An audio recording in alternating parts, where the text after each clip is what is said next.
తెలంగాణ అసెంబ్లీలో బడ్జెట్ సమావేశాలు వాడి వేడిగా కొనసాగుతున్నాయి.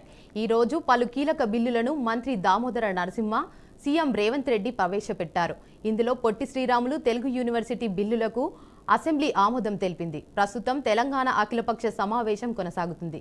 అసెంబ్లీలోని కమిటీ హాల్లో డిప్యూటీ సీఎం బట్టి విక్రమార్క అధ్యక్షతన ఈ సమావేశంలో అధికారం కాంగ్రెస్తో పాటు బీఆర్ఎస్, బీజేపీ, ఎంఐఎం సభ్యులు హాజరు కానుండగా ఈ అఖిలపక్ష సమావేశంలో డీలిమిటేషన్పై చర్చించారు. ఇక ఇదే అంశంపై మరింత సమాచారాన్ని మా ప్రతినిధి భాస్కర్ అందిస్తారు. భాస్కర్. దేవిక, ఏదైతుందో తెలంగాణ రాష్ట్ర అసెంబ్లీ అయితే వాడి వేడిగా కొనసాగుతున్న పరిస్థితి. ఎందుకంటే ప్రధానంగా మార్చి 3 రోజుల క్రితం అసెంబ్లీ ప్రారంభమైన పరిస్థితి. ఈ నేపథ్యంలోనే బడ్జెట్ ప్రధానంగా ఏదైతుందో బడ్జెట్ మీదనే ప్రధానంగా చర్చ జరుగుతున్న పరిస్థితి. ప్రధానంగా చూసుకుంటే గత 3 రోజుల నుంచి నడుస్తున్నటువంటి సందర్భంలోనే తెలంగాణ రాష్ట్రం ఎంత బడ్జెట్ ఉంది, ఏ బడ్జెట్ ఏ శాఖలకు ఎంత కావాలని చెప్పి ప్రధానంగా కీలక అంశాలుగా అన్ని కూడా బడ్జెట్ మీద కొనసాగుతున్న పరిస్థితి.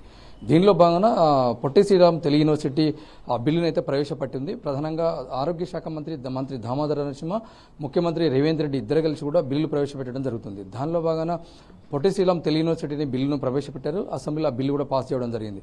బిల్లు పాస్ అయిన తర్వాత తదుపరి ఇప్పుడు ఈవినింగ్ సాయంత్రం పూట ఇప్పుడు అసెంబ్లీ హాల్ సమావేశంలో, కమిటీ హాల్ సమావేశంలో ఇలా అఖిలపక్ష సమావేశం అయితే కొనసాగుతున్న పరిస్థితి.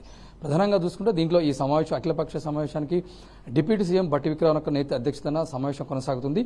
సమావేశానికి కాంగ్రెస్ పార్టీతో పాటు అదేవిధంగా BRS party, BJP party, MIM కూడా ఈ సమావేశానికి హాజరైన పరిస్థితి. ప్రధానంగా దీంట్లో చూసుకుంటే ఏదైతుందో కాంగ్రెస్ పార్టీ అధికారంలోకి వచ్చిన తర్వాత బీసీ కులగణన అంశాన్ని తెర మీద తీసుకొచ్చింది. దానిలో భాగంగా బీసీ కులగణనపై చర్చ జరుగుతుంది. దానిలో డెడికేషన్ కమిటీ వేసారు. ఆ డెడికేషన్ కమిటీకి చైర్మన్ గా మంత్రి ఉత్తమ్ కుమార్ రెడ్డిని పెట్టిన పరిస్థితి. దీనిపైన అనేకమైన అంశాలు చర్చకు వస్తున్నాయి. కులంకషంగా దీని మీద చర్చ చేసి ఒక నిర్ణయానికి వచ్చే పరిస్థితి కాంగ్రెస్ ప్రభుత్వం తీసుకొచ్చిన పరిస్థితి. ఆ డెడికేషన్ కమిటీలో ప్రధానంగా ఇన్ని రోజులు కూడా ప్రభుత్వం తీసుకొచ్చినటువంటి అంశం బీసీ రిజర్వేషన్ ప్రాతిపదికంగా బీసీలంతా కూడా రాష్ట్రంలో ఎంతమంది ఎంత శాతం ఉందని చెప్పి ఒక చర్చ జరిగింది. ఆ నివేదిక కూడా లెక్కలు కూడా ప్రభుత్వానికి సమర్పించడం జరిగింది.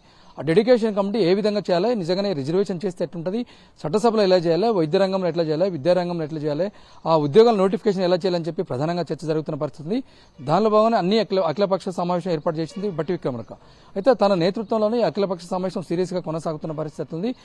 దాంట్లో అన్ని పార్టీల నేతలంతా కూడా కీలకంగా చర్చించిన పరిస్థితి. అంటే ఒకవేళ కనుక బీసీ రిజర్వేషన్ ప్రాతిపదికన చేస్తే కనుక 42% రిజర్వేషన్ చేస్తే ఎట్లా, ఏ ప్రాతిపదికన చేయాలి, ఏ క్రైటీరియా తీసుకోవాలి, ఇది నిజంగా బీసీలు ఎంతమంది చెప్పు, ఉద్యోగ కల్పన ఎలాంటి అంశం తీసుకురావాలి, క్రైటీరియా డిస్టెన్సా లేదా ఆర్థిక సమీకరణాలు లేకపోతే ఇంకేంటి అంశాలు అనేది చర్చకు రావడం కోసం జరుగుతున్న పరిస్థితి. ప్రధానంగా చూసుకుంటే అసెంబ్లీలో చర్చ జరుగుతున్న నేపథ్యంలో ఇటు అసెంబ్లీ బడ్జెట్ సమావేశాలు కావచ్చు, అఖిలపక్ష సమావేశం కావచ్చు, డెడికేటెడ్ సమావేశం కావచ్చు, ప్రధానంగా 3 అంశాలపైన చర్చ జరుగుతున్న పరిస్థితి.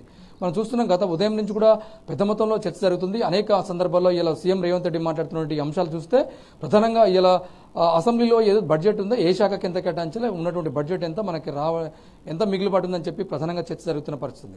ఆ నేపథ్యంలో రాష్ట్రం సంబంధించినటువంటి అన్ని శాఖల వారీగా చర్చకు వస్తున్న పరిస్థితి, బిల్లులు కూడా ప్రవేశపెడుతున్న పరిస్థితి. దానిలో భాగంగానే పొట్టి శ్రీరాములుగా ఆ పేరు నామకరణం కూడా మార్చే అవకాశం ఉంది. దానిపై ఆ బిల్లును కూడా ఇలా అసెంబ్లీలో ప్రవేశపెట్టారు. ఆ బిల్లు కూడా ఆమోదం తెలిపిన పరిస్థితి ఉంది.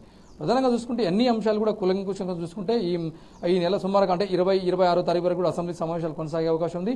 లేకపోతే ఇంకా మళ్ళీ ఎక్స్టెన్షన్ చేసే అవకాశం అయితే ప్రధానంగా కనిపిస్తున్న పరిస్థితి. ఒకవేళ కనుక జరిగితే కనుక పూర్తిగా బడ్జెట్ పైన చర్చ జరిగే అవకాశం ఉంది. బడ్జెట్ పై ఏ శాఖకి ఎంత అవసరం చర్చ జరిగే అవకాశం ఉంది. గతంలో చూసుకుంటే అన్ని శాఖల వారు తీసుకుంటే ఇది కాళేశ్వరం ప్రాజెక్టు కావచ్చు, కొన్ని విషయాలు ఎలక్ట్రిసిటీకి సంబంధించిన అంశాలు కావచ్చు, బీసీ డెడికేషన్ కమిటీ ఇలాంటివి చూసుకుంటే పోతే ప్రధానంగా అన్ని అంశాలపైన, అన్ని పెండింగ్లో నుండి ప్రాజెక్టులపైన కూడా వీళ్ళు బడ్జెట్స్ పెట్టే అవకాశం ఉంది. దానిపైన చర్చ జరుగుతుంది. ఆ డెడికేషన్ కమిటీ దానిలో భాగంగానే అఖిలపక్షం సమావేశం అయితే కంటిన్యూ అవుతున్న పరిస్థితి ఉంది. Devika. Right, thank you Bhaskar.